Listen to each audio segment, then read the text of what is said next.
एक कहावत है कि दुनिया उगते हुए सूरज को सलाम करती है। We salute the rising sun. अंग्रेज भी कहा करते थे कि ब्रिटिश राज्य में सूरज कभी अस्त नहीं होता। एक कव्वाली भी सुनी है, चढ़ता सूरज धीरे धीरे ढलता है, ढल जाएगा।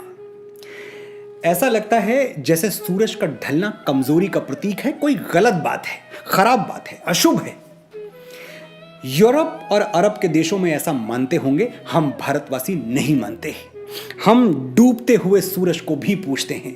हमारे लिए पश्चिम में अस्त होता सूर्य उतना ही श्रद्धेय है जितना पूर्व में उदय होता हुआ सूर्य, क्योंकि सूर्य देवता है और दिशा बदलने से देवता के लिए हमारा भाव नहीं बदल जाता।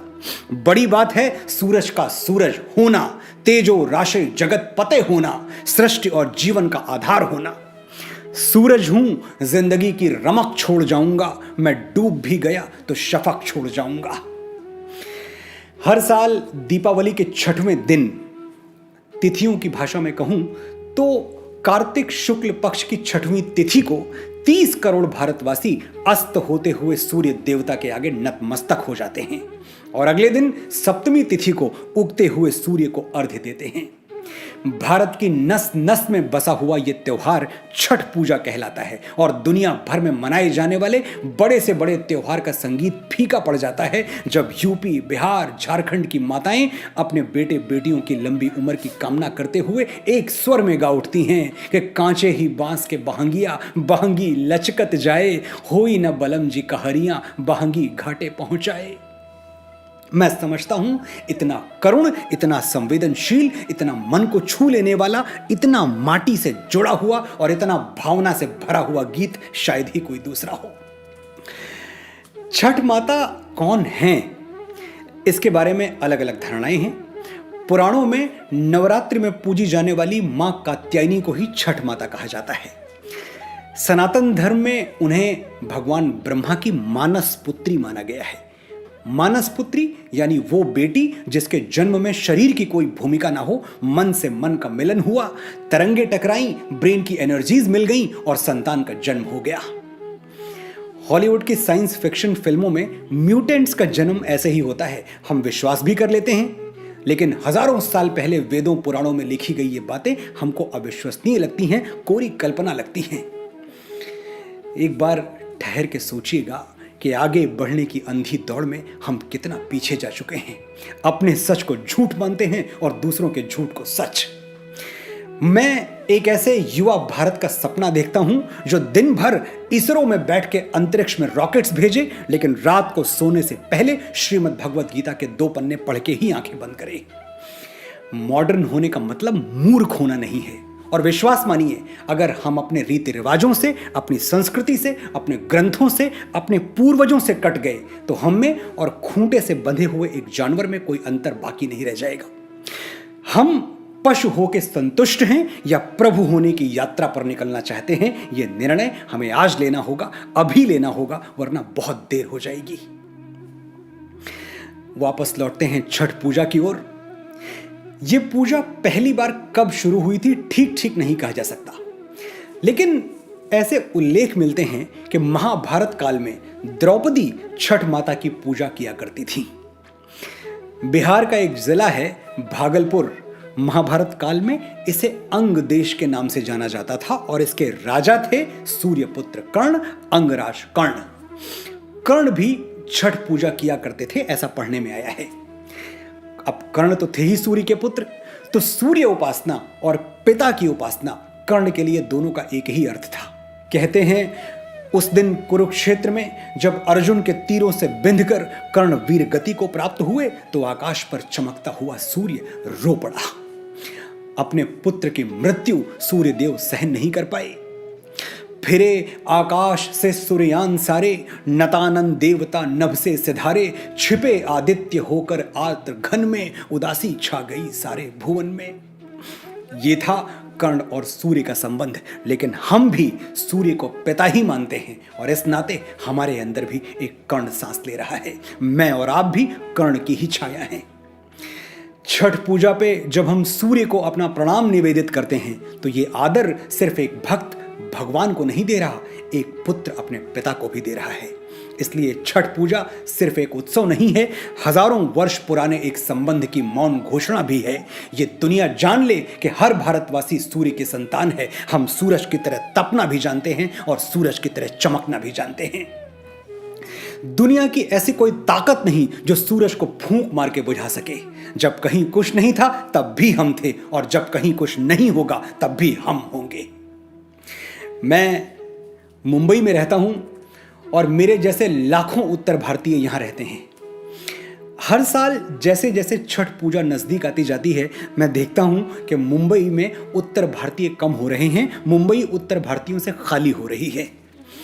ऑटो वाले मातादीन और चाट वाले बटेसर भैया से लेकर मनोज मुंतशिर तक सब गांव का टिकट कटा के चल देते हैं।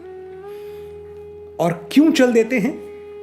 क्योंकि छठ पूजा साल का अकेला ऐसा पर्व है जब मिट्टी और मां दोनों मिलके एक साथ हमें आवाज देते हैं, घर आजा बेटा, छठ मां के लिए ये जो कच्चे बांस की बहंगी बनाई है, ये नदी के घाट तक तुझे ही तो ले जानी है। एक बार मां का ये संदेशा मिल जाए फिर तो हम काल के रोके भी नहीं रुकते। पिपरा के पतवा सरीखे डोले मनवा, जियरा में उठत हिलोर, पुरवा के झोंकवा से आयो रे संदेशवा के चल आज देशवा की ओर। और एक बार हम अपने गांव देश पहुंच गए तो शुरू होता है छठ पूजा का 4 दिवसीय कार्यक्रम। पूरे 4 दिन क्या धूम, क्या गहमा गहमी, क्या उल्लास, लगता ही नहीं कि दिवाली जा चुकी है।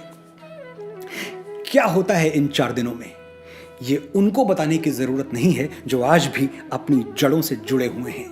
लेकिन जिनकी जड़ें टूट गई हैं उनसे मेरी प्रार्थना है अगले 2 मिनट तक शांति के साथ मुझे सुन लें और जान लें कि छठ की ये परंपरा है क्या और क्यों मैं बार बार कहता हूं कि पूरी दुनिया में ऐसा उत्सव कोई दूसरा नहीं है। शायद आपकी सोई हुई जड़ें जाग उठें और आप अगली छठ अपने गांव में मनाएं।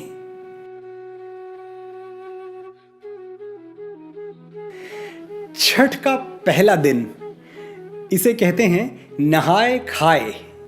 पूरे घर की अच्छे ढंग से सफाई की जाती है। घर के सभी लोगों को सात्विक भोजन परोसा जाता है। सारा ध्यान सिर्फ पवित्रता पर होता है।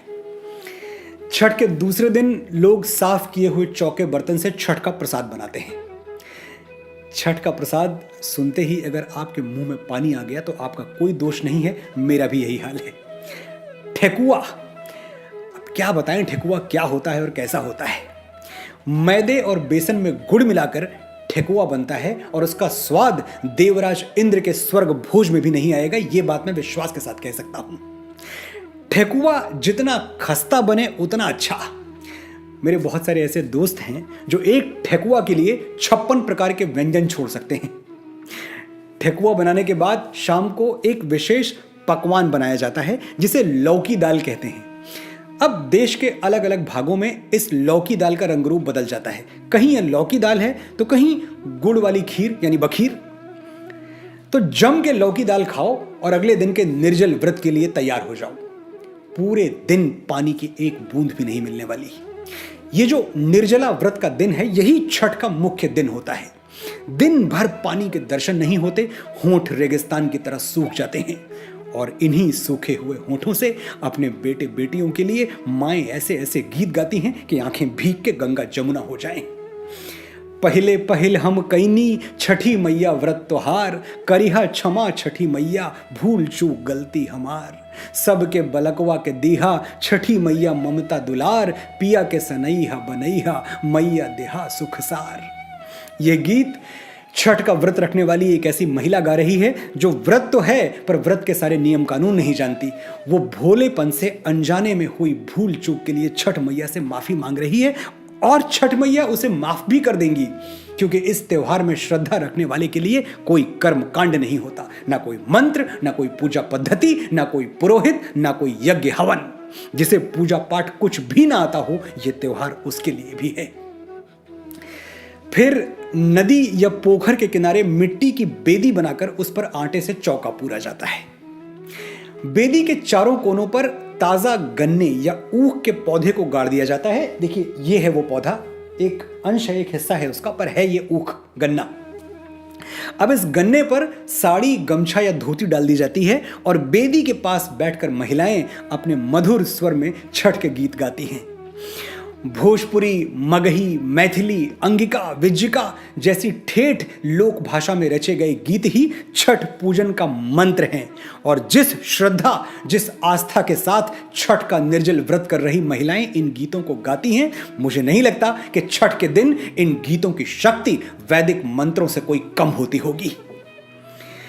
बेदी पर लगाई गई ऊख छठ मैया है, कहीं कोई और प्रतिमा नहीं, कहीं कोई और पद्धति नहीं। छठ के अंतिम दिन यानी सप्तमी तिथि को एक पहर अंधेरा बाकी रहते ही लोग अपने घरों से निकल पड़ते हैं अपनी बेदी तक पहुंचने के लिए। पिछली शाम की तरह ही बेदी के पास बैठकर गीतों से और प्रसाद से छठ का पूजन करते हैं और सूर्योदय की प्रतीक्षा करते हैं। छठ के घाट पर न कोई अपना होता है, न कोई पराया, न कोई जात, न कोई पात, न छुआछूत, न ऊंच नीच। सभी लोग हर बेदी पर जाकर प्रसाद मांगते हैं, अपनी बेदी के साथ दूसरों की बेदी पर भी सर झुकाकर आशीर्वाद लेते हैं। छठ के घाट पर सामाजिक विभाजन की वर्जनाएं टूट जाती हैं। सबकी एक ही पहचान होती है, सब छठ मां के बेटे बेटियां हैं। वो दिन ऐसा होता है जब कहीं कोई छोटा बड़ा और अमीर गरीब नहीं दिखाई देता, दूर दूर तक सिर्फ एक चीज दिखाई देती है, मनुष्य और उसकी चमचमाती हुई मनुष्यता। जितने निष्पाप, भावुक, प्रेम से भरे हुए, समरस हम छठ के अंतिम दिन होते हैं, अगर वैसे ही साल के 365 दिन रह पाएं तो भारत को विश्व गुरु बनने से और वसुधैव कुटुंबकम का हमारा स्वप्न साकार होने से कोई रोक नहीं सकता। छठ माता आप पर कृपा करें, आप सुखी हों, समृद्ध हों, और इस बार छठ पर अगर गांव नहीं गए तो अगली बार जरूर जाएं, क्योंकि मां और माटी की पुकार अनसुनी नहीं की जाती। नमस्कार।